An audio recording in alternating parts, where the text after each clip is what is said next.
Bihar board matric परीक्षा 2026 के लिए इस वीडियो में आपको साइंस का वीवीआई ऑब्जेक्टिव क्वेश्चन बताऊंगा, ठीक है ना, जो कि एग्जाम में लड़ेगा। पहला चैप्टर का है प्रकाश का परावर्तन तथा अपवर्तन। चैप्टर का ऑब्जेक्टिव मैंने इस वीडियो में लिया है, ठीक ना।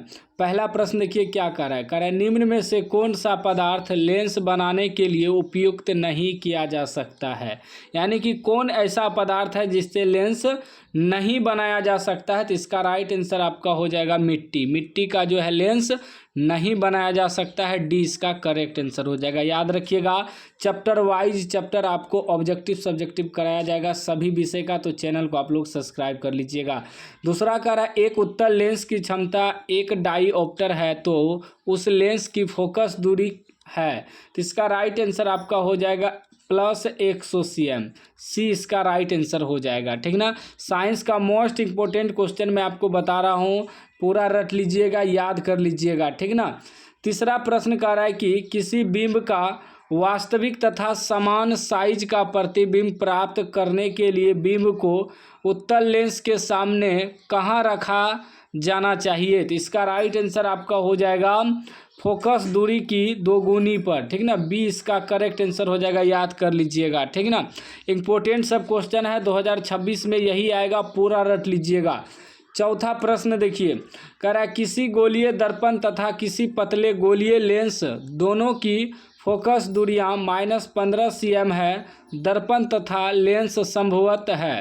तो इसका राइट आंसर आपका हो जाएगा दोनों अवतल, ठीक ना, दोनों अवतल हो जाएगा, ए इसका करेक्ट आंसर हो जाएगा। याद कर लीजिएगा 2022 में देखिए यह प्रश्न पूछा गया है, तो 2026 मैट्रिक परीक्षा के लिए पूरा तैयारी इस चैनल पे करवाया जाएगा, तो चैनल को आप लोग सब्सक्राइब कर लीजिएगा। Objective subjective chapter wise chapter आपको कराया जाएगा, ठीक ना। मोस्ट इंपॉर्टेंट सब क्वेश्चन। 5 नंबर प्रश्न कर रहा है कि प्रकाश के अपवर्तन के कितने नियम है। प्रकाश के अपवर्तन के 2 नियम है, याद रखिएगा, बी राइट आंसर हो जाएगा, ठीक ना। चलिए अगला प्रश्न देख लीजिए, सभी विषय का आपको करवाया जाएगा, आपको टेंशन नहीं लेना है। 6 नंबर प्रश्न कर रहा है प्रकाश के परावर्तन के कितने नियम है, ठीक ना।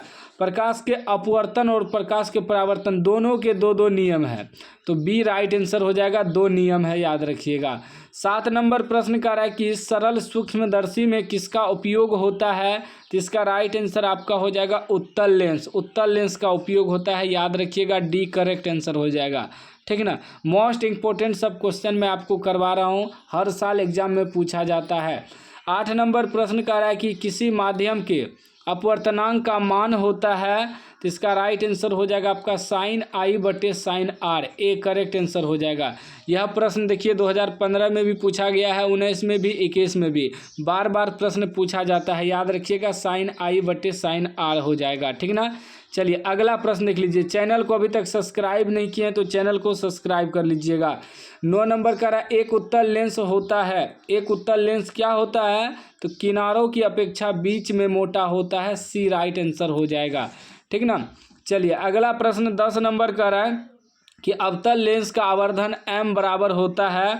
तो m बराबर होता है v/u, याद रखिएगा, डी राइट आंसर हो जाएगा, v/u होता है, ठीक है ना। याद रखिएगा हर साल प्रश्न पूछा जाता है, इंपॉर्टेंट सब क्वेश्चन मैं आपको साइंस का करवा रहा हूँ, पूरा रट लीजिएगा।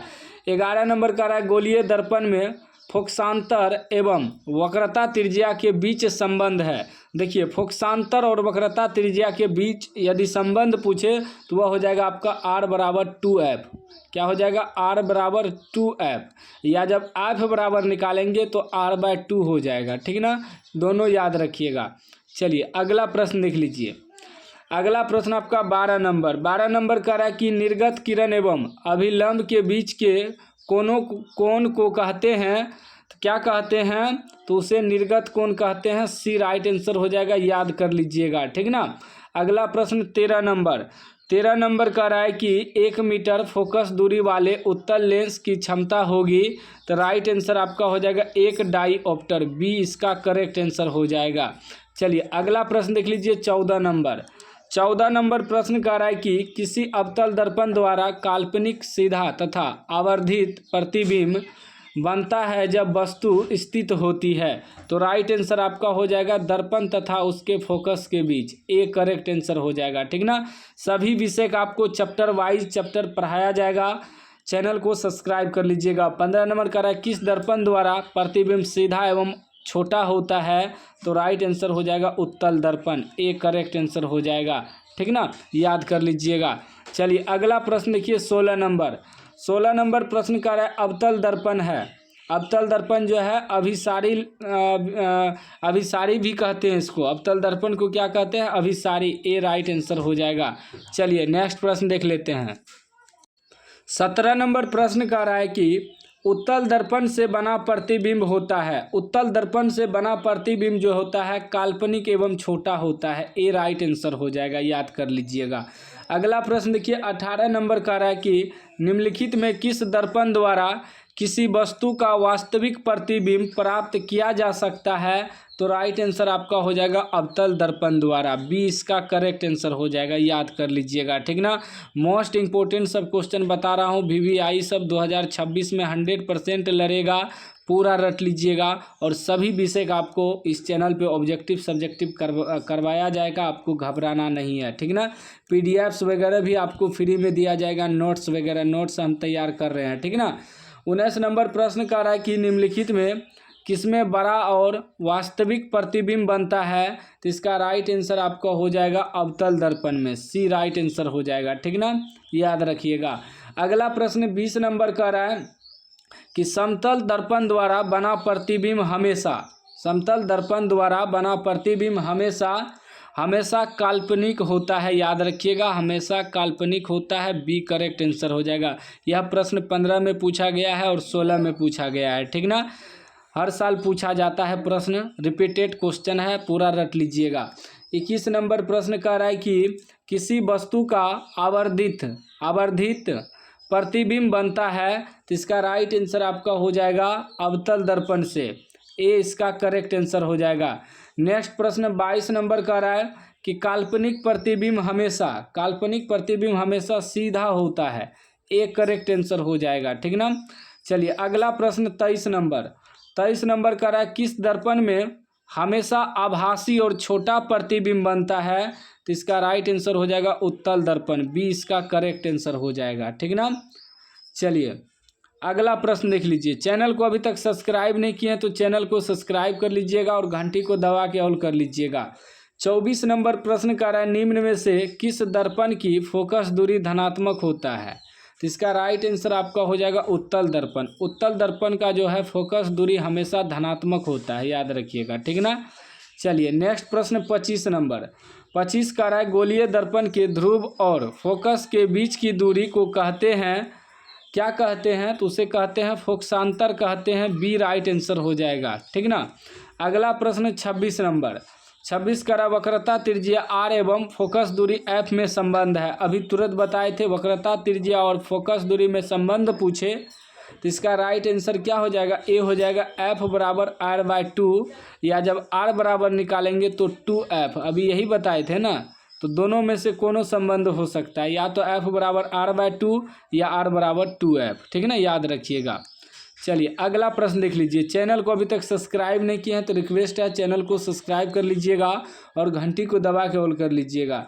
27 नंबर का रहा हजामत बनाने के लिए प्रयोग किया जाता है। हजामत यानी कि दाढ़ी बनाने के लिए कौन सा दर्पण प्रयोग किया जाता है? तो वह होता है अवतल दर्पण। देखिए कुछ लोग इसमें कहेगा अवतल लेंस, नहीं, लेंस नहीं होता है।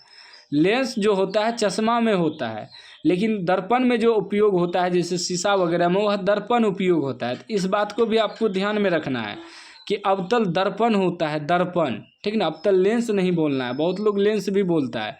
अवतल दर्पण होता है, दाढ़ी बनाने के लिए प्रयोग किया जाता है। ठीक ना, अगला प्रश्न देखिए 28 नंबर। 28 का रहा है सोलर कुकर में प्रयोग किया जाता है। सोलर कुकर में प्रयोग किया जाता है अवतल दर्पण का, ए राइट आंसर हो जाएगा। अगला प्रश्न 29 नंबर। 29 का रहा है कि सर्च लाइट की परावर्तक सतह होती है। सर्च लाइट की परावर्तक सतह अवतल दर्पण का होता है, याद रखिएगा, बी राइट आंसर हो जाएगा। ठीक ना, चलिए नेक्स्ट प्रश्न देख लीजिए 30 नंबर। 30 नंबर का रहा है कि रोगियों की नाक, कान, गले आदि की जांच के लिए डॉक्टर प्रयोग करते हैं। डॉक्टर जो प्रयोग करते हैं अवतल दर्पण का प्रयोग करते हैं, ये राइट आंसर हो जाएगा। ठीक ना, लेंस वगैरह जैसे कि लगा के देखता है ना कि छोटा छोटा जगह में ज़्यादा दिखाई दे, बड़ा दिखाई दे, तो उसमें अवतल दर्पण होता है, याद रखिएगा। ये राइट आंसर होता है, डॉक्टर वगैरह यूज करते हैं। ठीक ना। अगला प्रश्न देखिए 31 नंबर। 31 नंबर कह रहा है कि पानी में डूबे एक उत्तल लेंस की फोकस दूरी हवा में इसकी फोकस दूरी की अपेक्षा, पानी में डूबे एक उत्तल लेंस की फोकस दूरी हवा में इसकी फोकस दूरी की अपेक्षा पूछ रहा है, तो राइट आंसर आपका हो जाएगा कम होती है, कम होती है। ठीक ना, बी राइट आंसर हो जाएगा। नेक्स्ट प्रश्न 32 नंबर का रहा है कि उत्तल लेंस में बना प्रतिबिंब होता है, उत्तल लेंस में बना प्रतिबिंब वास्तविक और उल्टा होता है, बी राइट आंसर हो जाएगा, याद कर लीजिएगा। ठीक ना। चलिए VVI ऑब्जेक्टिव क्वेश्चन मैं आपको बता रहा हूँ, साइंस का पूरा रट लीजिएगा। 33 नंबर प्रश्न कर रहा है कि उत्तल लेंस द्वारा काल्पनिक प्रतिबिंब बनता है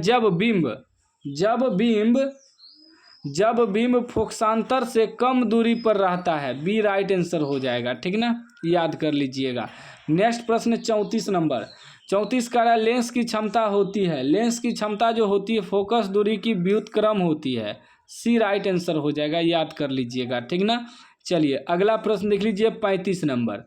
35 नंबर प्रश्न का रहा है 35 नंबर की उत्तल लेंस में जब बिंब F और 2F के बीच रखा जाता है तब बना प्रतिबिंब होता है बड़ा और वास्तविक, ए राइट आंसर हो जाएगा। नेक्स्ट प्रश्न 36 नंबर। 36 नंबर का रहा है दो वक्रीय पृष्ठों से घिरे ठोस माध्यम को कहते हैं, तो उसे कहते हैं गोलीय लेंस कहते हैं, सी राइट आंसर हो जाएगा, गोलीय लेंस। ठीक है ना। चलिए अगला प्रश्न देख लीजिए, चैनल को अभी तक सब्सक्राइब नहीं किए तो सब्सक्राइब कर लीजिएगा। उसके बाद देखिए 37 नंबर प्रश्न आपको कह रहा है कि किस लेंस का उपयोग कर दीर्घ दृष्टि दोष को संशोधित किया जा सकता है, तो इसका राइट आंसर आपका हो जाएगा उत्तल लेंस। उत्तल लेंस से जो है दीर्घ दृष्टि दोष को संशोधित किया जा सकता है, बी राइट आंसर हो जाएगा। ठीक ना। टोटल में पहला चैप्टर का जितना भी ऑब्जेक्टिव है टोटल इस वीडियो में बताने वाला हूँ, तो इसलिए वीडियो को पूरा देखिएगा, आधा मत देखिएगा, नहीं तो बाद में पछताइएगा। 38 नंबर का रहा है नई कार्तीय चिन्ह परिपाटी के अनुसार दर्पण के सामने रखे गए बिंब की दूरी ली जाती है, तो राइट आंसर हो जाएगा आपका ऋणात्मक, बी राइट आंसर हो जाएगा। 19 में पूछा गया है प्रश्न। ठीक ना। चलिए नेक्स्ट प्रश्न 39 नंबर। 39 नंबर का रहा प्रत्येक लेंस के दो वक्रता केंद्र होते हैं क्योंकि लेंस की दो वक्र सतहें होती है, ए राइट आंसर हो जाएगा। ठीक ना। चलिए नेक्स्ट प्रश्न 40 नंबर। 40 का रहा गोलीय लेंस के लिए फोकस दूरी F, वस्तु की दूरी U और प्रतिबिंब की दूरी V में संबंध है, तो याद रखिएगा इसको भी। ठीक ना, मैं आपको समझा रहा हूँ। देखिए यदि यहाँ लेंस की बात करें तो लेंस वाला में माइनस लगता है 1/V माइनस 1/U बराबर 1/F। ठीक ना, या लिख सकते हैं 1/F बराबर 1/V घटा 1/U। ठीक ना। लेंस वाला में क्या होता है, लेंस वाला में माइनस रहता है, इस बात को ध्यान में रखिएगा। ठीक ना, तो बी इसका राइट आंसर हो जाएगा। अगला प्रश्न देखिए 41 नंबर कर एक अवतल दर्पण की फोकस दूरी 10 सेमी है, उसकी वक्रता त्रिज्या होगी, तो राइट आंसर हो जाएगा 20 सेमी। ठीक ना, क्या हो जाएगा 20 सेमी, यानी कि बी राइट आंसर हो जाएगा। ठीक ना। अवतल दर्पण की फोकस दूरी दिया है F दिया है, उसकी वक्रता त्रिज्या, तो F बराबर क्या होता है 2R हो जाएगा। ठीक ना, F बराबर 2R, तो 2 से गुना हो जाएगा, सॉरी फोकस दूरी दिया है ना, F बराबर होता है F बराबर R/2 होता है। ठीक ना, तो F के जगह 10 रखेंगे बराबर R/2, इधर जाएगा तो गुना हो जाएगा, 10 दूनी 20 बराबर R, यानी कि वक्रता त्रिज्या R 20 निकल जाएगा। ठीक ना। चलिए अगला प्रश्न देखिए 42 नंबर। 42 नंबर प्रश्न कह रहा है निम्नलिखित में से किसी वस्तु का वास्तविक प्रतिबिंब कौन बना सकता है, तो राइट आंसर आपका हो जाएगा उत्तल लेंस। ठीक है ना, बी राइट आंसर हो जाएगा। 2022 में यह प्रश्न पूछा गया है, देख सकते हैं।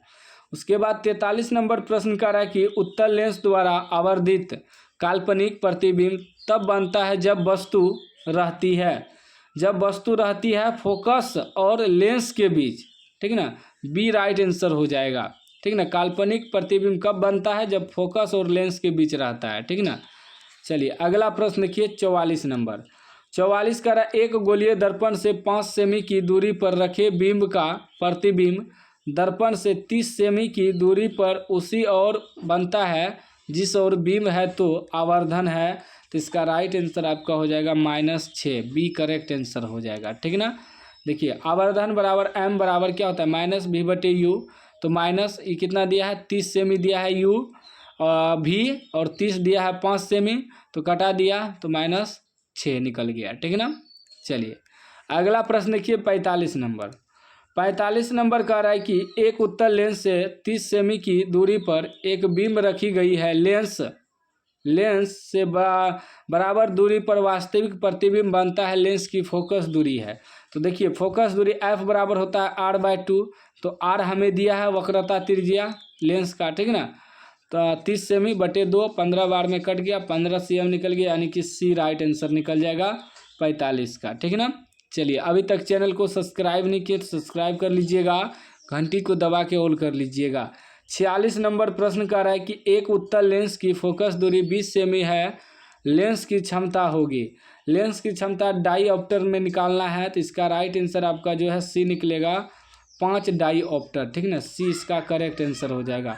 अगला प्रश्न 47 का रहा, एक लेंस की क्षमता -5 डाईऑप्टर है, इसकी फोकस दूरी होगी। तो इसका राइट आंसर आपका निकल जाएगा -20 सेमी, बी करेक्ट आंसर हो जाएगा, ठीक ना। देखिए संकेत में दिया है f बराबर, ठीक है ना, 1/-5 बराबर 0.2 मीटर, उसको सेंटीमीटर में बदला तो -20 सेंटीमीटर निकल गया, ठीक है ना। क्योंकि f बराबर होता है 1/-5, यहाँ दिया हुआ था ना डाईऑप्टर, ठीक है ना।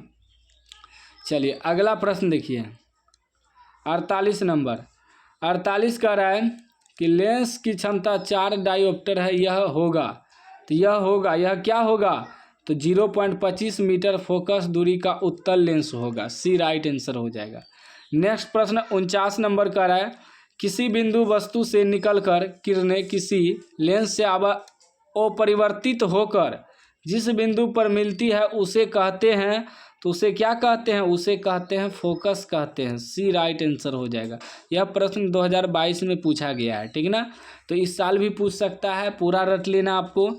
50 नंबर का रहा है, किसी शब्दकोश में पाए गए छोटे अक्षरों को पढ़ते समय आप निम्न में से कौन सा लेंस पसंद करेंगे। तो राइट आंसर आपका हो जाएगा 50 सेमी फोकस दूरी और फोकस दूरी का अवतल लेंस पसंद करेंगे, बी राइट आंसर हो जाएगा, ठीक ना।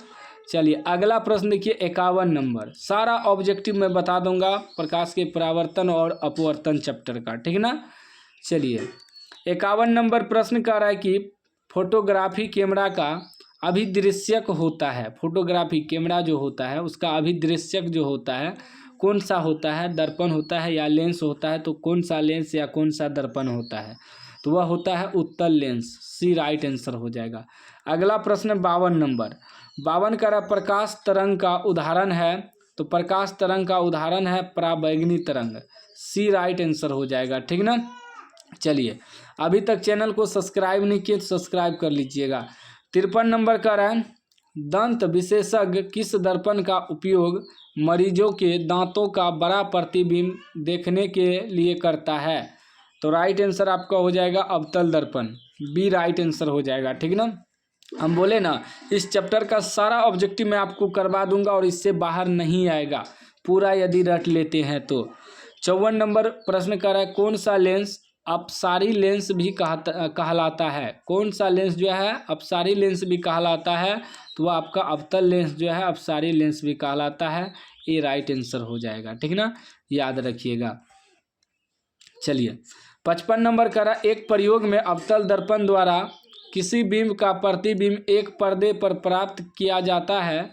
दर्पण की फोकस दूरी को निर्धारित करने के लिए प्रयोगकर्ता को मापने की ज़रूरत है। तो राइट आंसर आपका हो जाएगा ए और बी दोनों, सी करेक्ट आंसर होगा। यानी दर्पण तथा दर्पण तथा पर्दा के बीच की दूरी को, दर्पण तथा बिंब के बीच की दूरी को, दोनों को मापना है तो सी राइट आंसर हो जाएगा, दोनों। ठीक ना। चलिए अगला प्रश्न 56 नंबर। 56 नंबर प्रश्न का रहा है 56 नंबर, गोलीय दर्पण के परावर्तक पृष्ठ की वृत्ताकार सीमा रेखा का व्यास कहलाता है।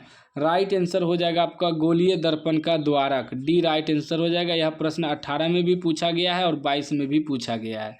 57 नंबर प्रश्न का रहा है कि निम्नलिखित में से कौन उत्तल दर्पण की फोकस दूरी है जिसकी वक्रता त्रिज्या 32 cm है। फोकस दूरी का रहा है ना, फोकस दूरी निकालने, तो राइट आंसर इसका सी निकल जाएगा, 16 + 16 cm, सी करेक्ट आंसर हो जाएगा। ठीक ना। चलिए अगला प्रश्न देखिए आपका 58 नंबर। 58 का रहा है, यदि किसी बिंब का प्रतिबिंब का आवर्धन ऋणात्मक है तो उस प्रतिबिंब की प्रकृति क्या होगी। तो राइट आंसर आपका हो जाएगा वास्तविक और उल्टा, ए राइट आंसर हो जाएगा। नेक्स्ट प्रश्न 59 नंबर। 59 का रहा है, गोलीय दर्पण का परावर्तक पृष्ठ वक्रित हो सकता है, तो राइट आंसर हो जाएगा अंदर या बाहर की ओर, सी राइट आंसर हो जाएगा। ठीक ना। चलिए नेक्स्ट प्रश्न 60 नंबर।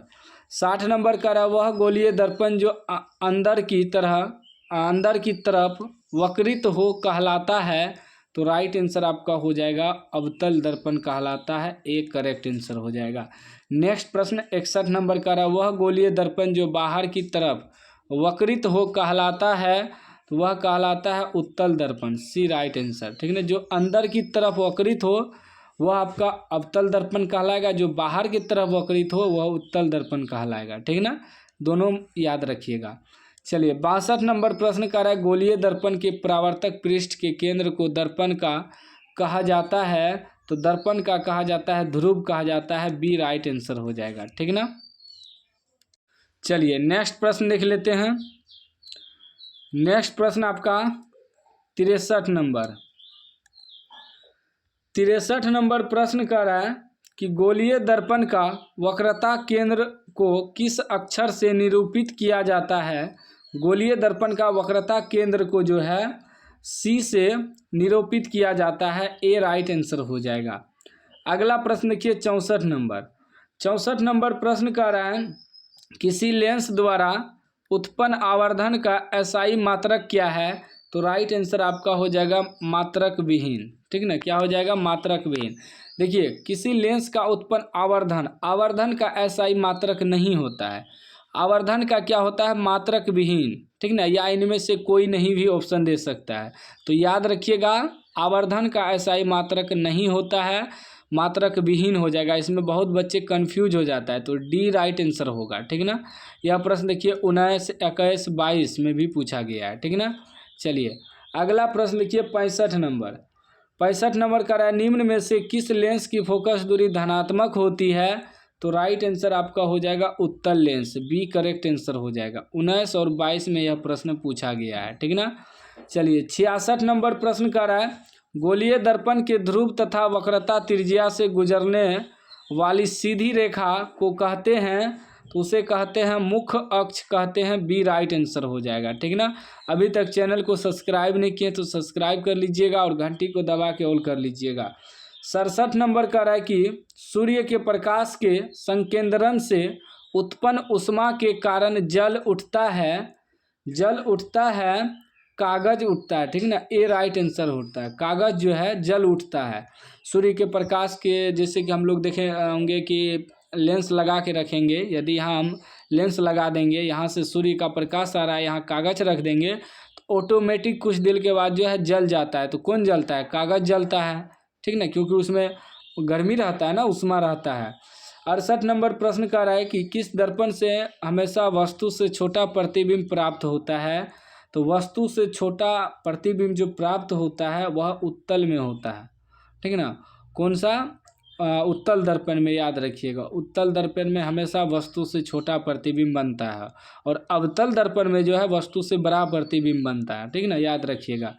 चलिए अगला प्रश्न 69 का है, टार्च एवं वाहनों के उग्र दीपों यानी कि हेडलाइट्स में किस दर्पण का प्रयोग किया जाता है। हेडलाइट में जो है आपका दर्पण कौन रहता है?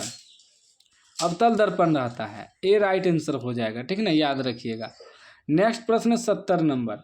70 का है वाहनों के साइड मिरर पीछे देखने के लिए दर्पण में किस दर्पण का उपयोग किया जाता है? तो वह रहता है आपका उत्तल दर्पण, ठीक है ना। जैसे बाइक वगैरह में साइड में जो शीशा लगा रहता है वह उत्तल दर्पण रहता है ताकि दूर तक दिखाई दे, ठीक ना। चलिए अगला प्रश्न 71 नंबर का रहा है कि इनमें कौन दर्पण का सूत्र है। देखिए इसमें दर्पण का सूत्र पूछा है, तो दर्पण का सूत्र में प्लस लगल रहता है, ठीक है ना।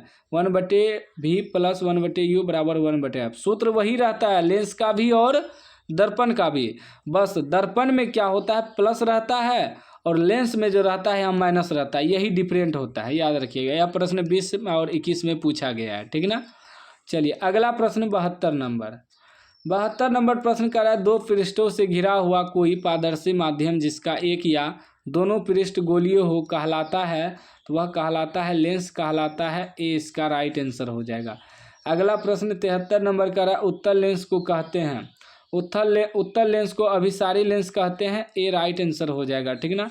मैं बार बार आपको बता रहा हूँ, रिपीटेड क्वेश्चन बता रहा हूँ, एग्जाम में लड़ेगा, पूरा रट लीजिएगा, ईमानदारी से तैयारी कर लेना है। 74 नंबर कह रहा है कि लेंस के कितने वक्रता केंद्र होते हैं? लेंस के वक्रता केंद्र 2 होते हैं, याद रखिएगा। ए राइट आंसर हो जाएगा, ठीक ना। नेक्स्ट प्रश्न 75 नंबर। 75 का रहा है, लेंस के केंद्रीय बिंदु को कहते हैं, लेंस के केंद्रीय बिंदु को प्रकाशिक केंद्र कहते हैं। बी राइट आंसर हो जाएगा। चलिए अगला प्रश्न 76 नंबर। 76 नंबर का रहा है, जब किसी लेंस पर समांतर किरणें आपतित होती है तो क्या होता है? तो क्या होता है? ए बी दोनों होता है। सी राइट आंसर हो जाएगा। कागज सुलगने लगता है, धुआं उत्पन्न होने लगता है, ठीक ना। तो ए बी दोनों हो जाएगा आपका राइट आंसर, ठीक ना। 77 नंबर प्रश्न कर रहा है कि लेंस में कितने फोकस होते हैं? लेंस में जो है 2 फोकस होते हैं, याद रखिएगा। ए राइट आंसर हो जाएगा। 21 में प्रश्न पूछा गया है। 78 नंबर प्रश्न कर रहा है, लेंस के क्षमता का एसआई मात्रक है। लेंस के क्षमता का एसआई मात्रक होता है डाईऑप्टर होता है। ए राइट आंसर हो जाएगा। लेंस के आवर्धन का एसआई मात्रक नहीं होता है, लेंस के क्षमता का एसआई मात्रक होता है डाईऑप्टर, याद रखिएगा, ठीक ना। चलिए अगला प्रश्न 79 नंबर। 79 नंबर का रहा, उत्तल लेंस की क्षमता होती है, उत्तल लेंस की क्षमता होती है धनात्मक। ए राइट आंसर हो जाएगा। नेक्स्ट प्रश्न 80 नंबर। 80 का रहा, अवतल लेंस की क्षमता होती है, अवतल लेंस की क्षमता होती है ऋणात्मक, याद रखिएगा। दोनों प्रश्न एक ही जगह है। उत्तल लेंस की क्षमता पूछे तो धनात्मक, अवतल लेंस की क्षमता पूछे तो ऋणात्मक। 81 नंबर प्रश्न कर रहा है, प्रकाश गमन करता है, प्रकाश हमेशा सीधी रेखा में गमन करता है, याद रखिएगा। ए राइट आंसर हो जाएगा, ठीक ना। चलिए अगला प्रश्न 82 नंबर। 82 का रहा, एक अवतल दर्पण की फोकस दूरी 20 cm है, एक वस्तु दर्पण के ध्रुव से 30 सेमी की दूरी पर रखी गई हो तो प्रतिबिंब कहाँ बनेगा? तो प्रतिबिंब बनेगा दर्पण से 60 cm की दूरी पर वस्तु की ही ओर। ए राइट आंसर हो जाएगा। चलिए नेक्स्ट प्रश्न 83 नंबर।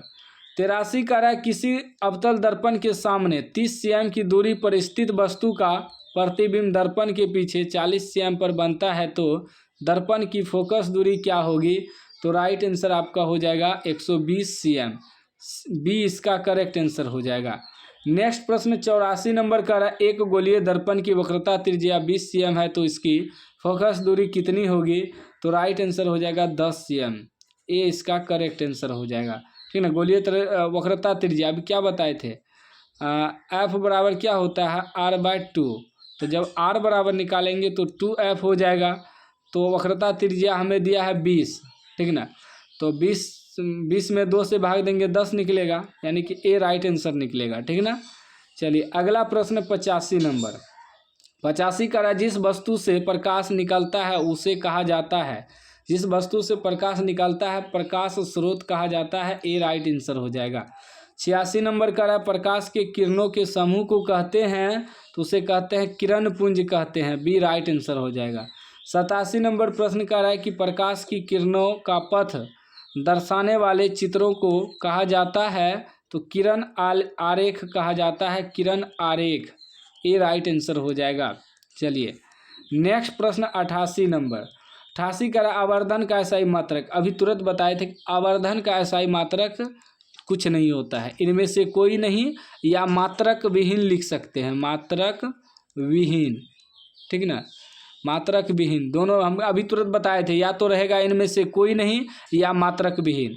तो देखिए इनमें से कोई नहीं ऑप्शन है, तो आवर्धन का ऐसा मात्रक नहीं होता है, डी राइट आंसर हो जाएगा, ठीक ना। चलिए 89 नंबर प्रश्न कह रहा है कि उत्तल दर्पण के सामने एक वस्तु को रखा गया है जिसकी प्रतिबिंब की प्रकृति कैसी होगी, तो इसका राइट आंसर आपका हो जाएगा काल्पनिक, ए राइट आंसर हो जाएगा, ठीक ना। चलिए नेक्स्ट प्रश्न 90 नंबर। 90 नंबर प्रश्न कह रहा है कि किसी लेंस का क्षमता -2 डी है, यानी कि -2 डायोप्टर है, इसकी फोकस दूरी होगी, तो इसकी फोकस दूरी हो जाएगी 0.5 मीटर, डी इसका राइट आंसर हो जाएगा। नेक्स्ट प्रश्न 91 नंबर का है निम्नलिखित में से किसका अपवर्तनांक सबसे अधिक होता है, तो सबसे अधिक होता है हीरा का, हीरा का सबसे अधिक अपवर्तनांक होता है, डी राइट आंसर हो जाएगा, ठीक ना, याद रखिएगा। चलिए अगला प्रश्न 92 नंबर कह रहा है निम्नलिखित में से किस लेंस को अभिसारी लेंस कहते हैं, तो उत्तल लेंस को अभिसारी लेंस कहते हैं, अभी तुरंत बताए थे, ठीक ना, 2021 और 2020 में पूछा गया है यह प्रश्न। अगला प्रश्न 93 नंबर कह रहा है दर्पण के सामने किसी भी दूरी पर स्थित वस्तु का प्रतिबिंब सीधा प्रतीत होता है, तो वह दर्पण है, तो वह दर्पण होगा या तो समतल अथवा उत्तल होगा, डी राइट आंसर हो जाएगा।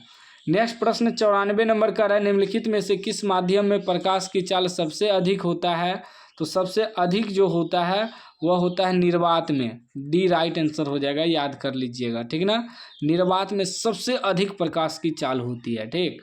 चलिए 95 नंबर का है कि तैलीय कागज होता है, तैलीय कागज जो होता है पारभाषक होता है, सी राइट आंसर हो जाएगा। 96 नंबर प्रश्न का है समतल दर्पण की फोकस दूरी होती है, समतल दर्पण की फोकस दूरी अनंत होती है, ये इसका करेक्ट आंसर हो जाएगा, ठीक ना, याद रखिएगा। चलिए 97 नंबर प्रश्न का है अवतल दर्पण के सामने वस्तु को कहाँ रखा जाए ताकि प्रतिबिंब उल्टा वास्तविक और समान आकार का बने, तो राइट आंसर हो जाएगा वक्रता केंद्र पर, सी राइट आंसर हो जाएगा। 98 नंबर प्रश्न का है कि उत्तल दर्पण से बना काल्पनिक प्रतिबिंब होता है, उत्तल दर्पण से बना काल्पनिक प्रतिबिंब होता है तो सीधा एवं हास्यरित होता है, सी राइट आंसर हो जाएगा। चलिए अगला प्रश्न 99 नंबर कह रहे निम्न में कौन सा पदार्थ लेंस के लिए प्रयुक्त नहीं किया जा सकता है, तो राइट आंसर आपका हो जाएगा पीतल, सी करेक्ट आंसर हो जाएगा। नेक्स्ट प्रश्न 100 नंबर का है एक गोलीय दर्पण की फोकस दूरी +20 cm है, तो यह गोलीय दर्पण कैसा है, तो यह गोलीय दर्पण होगा इनमें से कोई नहीं, डी राइट आंसर हो जाएगा, ठीक ना। चलिए अगला प्रश्न 100 नंबर प्रश्न आपका कह रहा है 101 है कि तालाब का जल कम गहराई दिखाई देने का कारण क्या है, तालाब का जल कम गहरा दिखाई देने का कारण क्या है, तो कारण है यहाँ देखिए ऑप्शन, क्या कारण है, कारण है आपका अपवर्तन, सी राइट आंसर होगा। अगला प्रश्न 102 नंबर का अवतल दर्पण की फोकस दूरी होती है, अवतल दर्पण की फोकस दूरी ऋणात्मक होती है, ए राइट आंसर हो जाएगा, ठीक ना, बार बार मैं आपको रिपीटेड क्वेश्चन करवा रहा हूं ताकि याद हो जाए। 103 नंबर का है किसी अवतल दर्पण की फोकस दूरी एफ और उसकी वक्रता त्रिज्या आर हो तो निम्नलिखित में कौन संबंध सही है, कौन संबंध सही होगा, तो वह होगा आर बराबर 2f, अभी तुरंत बताया था आर बराबर 2f, या जब f बराबर निकालेंगे तो r/2, तो ये दोनों संबंध सही है, जहाँ भी ऑप्शन दिखे मार देना है, ठीक ना, तो बी ऑप्शन सही है, ठीक। चलिए अगला प्रश्न 104 नंबर का है एक पारदर्शी गोलीय कवच की बाहरी त्रिज्या 20 सेमी तथा भीतरी त्रिज्या 19.8 सेमी है, त्रिज्या आपतित प्रकाश के लिए यह कैसा व्यवहार करेगा, तो यह जो व्यवहार करेगा अवतल लेंस की भांति करेगा, डी राइट आंसर हो जाएगा, ठीक ना। चलिए अगला प्रश्न 105 नंबर का है उत्तल दर्पण में प्रतिबिंब बनता है, उत्तल दर्पण में प्रतिबिंब बनता है आभासी, बी राइट आंसर हो जाएगा, ठीक ना।